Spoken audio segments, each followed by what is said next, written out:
Hey, what is going on? It's Rob from Epic Arrow, and today we're going to be talking about keyword research. If you haven't watched the niche selection video yet, I'm going to put a link to it in this video. I would suggest you jump back and watch that. If you have, let's get into it. So before we go into any real-world websites and applications that we use to do keyword research, let's talk a little bit about keyword intent. So what is keyword intent? These are the intentions of the person that is searching for a specific keyword. And let's talk about some keywords that you should try to rank for. These include buy now keywords. These could be anything such as blank discounts, buy blank, blank deal, deals. And then there's product keywords. And this would be something like best blank, cheapest blank, blank reviews, best blank, blank comparison. And let's talk about some keywords to avoid. You want to avoid keywords like free blank or free torrent because these people are not looking to buy anything.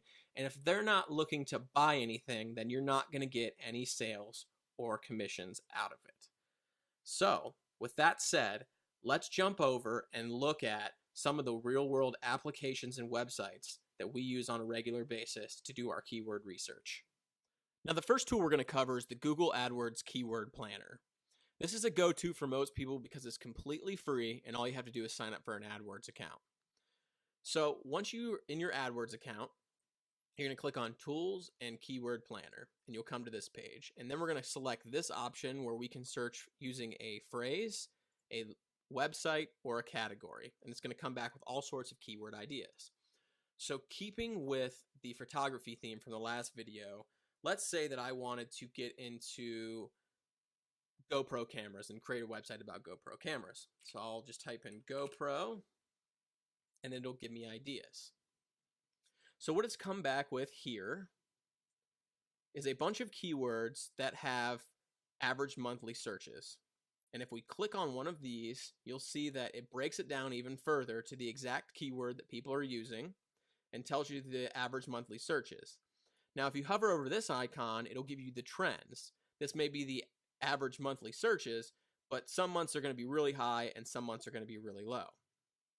You're also going to see a competition and suggested bid column, and you can just ignore these because these have nothing to do with search engine optimization. And lastly, you can download all of these keywords into an Excel spreadsheet and open them up so you can modify them there and keep track of what you're looking at.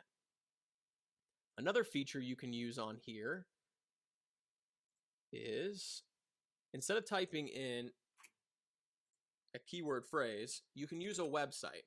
Now what this is going to do is Google's going to go to gopro.com and it's going to look at it and it's going to say what type of keywords would correspond with this website. So we'll click on get ideas and we'll let it load here. And as you can see, you essentially get the exact same thing. But you can also go through all of these and check them out and look at the average monthly searches. And that's about all there is to the Google AdWords Keyword Planner. Now, another website that I like to use is called Ubersuggest. And if you're stuck for keyword ideas, you can go here and let's just type in GoPro to stay with the theme.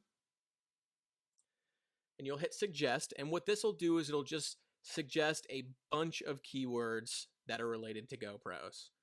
So you see these are some of the top keywords and then it'll sort them in alphabetical order, give you a great idea of all the different keywords that you could start looking into. You can also view them all as text, so you can copy and paste them or download them all. The next tool I want to talk about is the Moz bar. Now this is from a company called Moz SEO, and they basically give advice and they have a forum and they produce software for people who do SEO. And this is completely free. All you have to do is add it to Chrome. Once you add it to Chrome, you'll click this little icon to turn it on. Now, let me refresh this. To get this little keyword difficulty tool, what you need to do is you need to go to Moz and you need to sign up for a Moz account and then you need to log in and you'll get this little button. And basically what this tool does, let's see if we refresh again. It's a little buggy, but what this tool does is it puts this little box underneath each search result.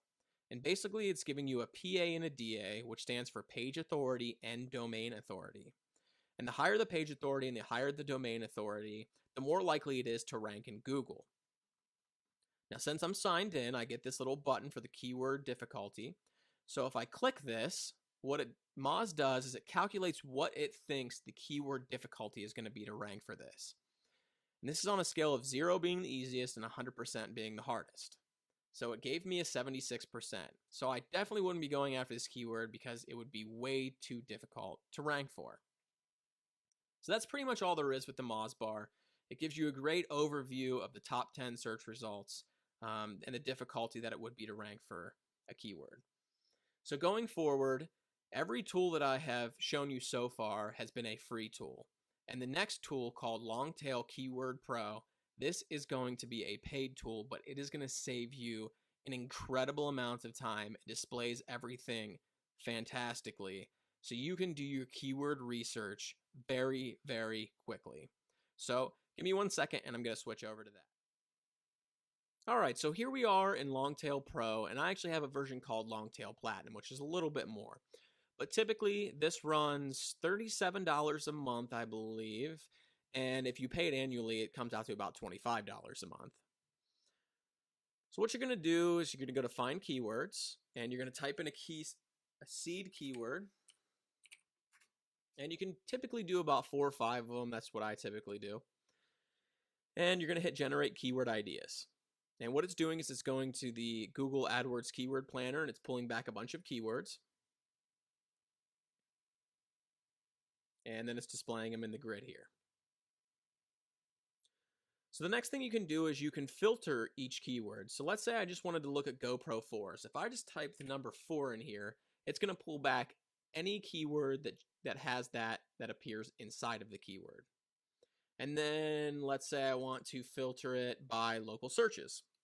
So I only want ones that have over 1,000 searches. And you can even filter it by number of words. Let's say I want a keyword that has a minimum of 3 words in it. And there you go. Over here is the average keyword competitiveness. And if you click on this, it kind of does what the Moz bar did, except it's a much more accurate version of what the Moz bar did for keyword competitiveness. Now let's get rid of this. And I'll show you some other features or some other criteria that you can use to filter by. So they have suggested bid, which I don't use because I don't use Google AdWords. Global searches, I tend to stay away from that. I want to focus on the United States. Advertiser competition, again, that's AdWords. I really don't focus on that.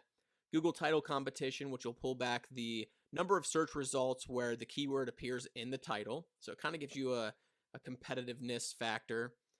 And it does the same thing for Bing. It will also go out and check the domain availability of any of these keywords. So if I tick this off and I click has available domain, it'll go out there and it'll check to see if any of these domains are available.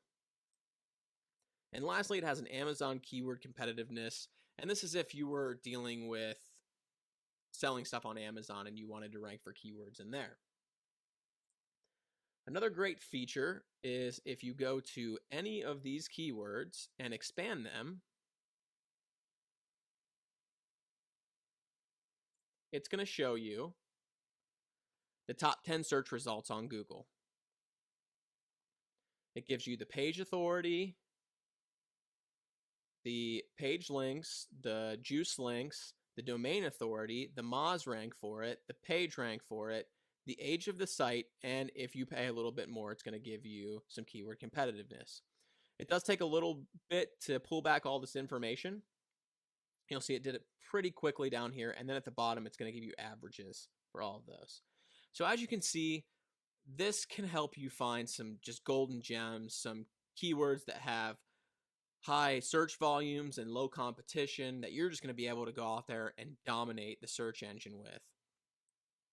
So it's my go-to tool. It saves me a ton of time and a ton of headache from having to switch through different tools and keep track of stuff in spreadsheets. And it's even going to save all these keywords for me. So if I came back at a later time, all of these will still be in here. Okay, so that wraps it up for keyword research, and let's do a little summary of what we learned in this section. First, we want to look at keyword intent.